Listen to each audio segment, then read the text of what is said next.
বন্ধুরা, এই দেখো কপি কেটে নিয়েছে, ফুলকপি। এই যে এই কপিগুলো, এই দেখো এখান থেকে একটু চিড়ে চিড়ে দিতে হবে। এটা এরকম করে সাইজে কুটেছি।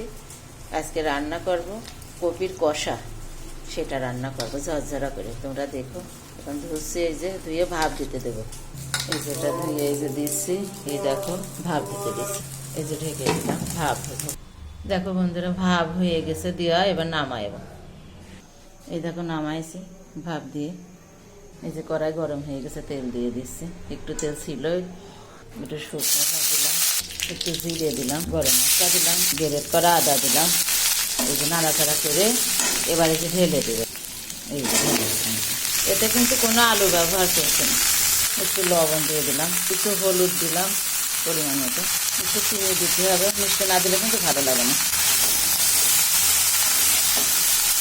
এবার নাড়াচাড়া একটু জিরে বাটা দিয়ে দিলাম। জালটা কিন্তু কম আঁচে দিতে হবে, কম আঁচ দিয়ে রান্না করতে হবে। এই দেখো কত জল বেরোয়েছে। আমি কিন্তু এর ভিতরে এক ফোঁটা জল দেবো না, এই জলে সিদ্ধ হয়ে রান্না হয়ে যাবে। এবার ঢেকে দিতে হবে।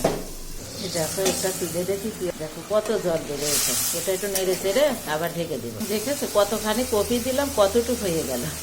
তোমরা এতে আলুও দিতে পারো, আমি আলু দিই নাই। এই কপিগুলো আস্তে আস্তে থাকবে, এটা খেতে কিন্তু খুব ভালো লাগে। এবার কিন্তু জালটা বাড়াই দিতে হবে, জলটা শুকাতে হবে, কারণ অলরেডি কপিগুলো সিদ্ধ হয়ে গেছে। দেখো অনেকটাই জল শুকায় আসছে। আমি একটুখানি ঘি দিয়ে দিলাম। ঘি তোমাদের ইচ্ছা, দিলেও পারো না পারো। এবার একটু নেড়ে চেড়ে নিলাম। এবার নামাবো।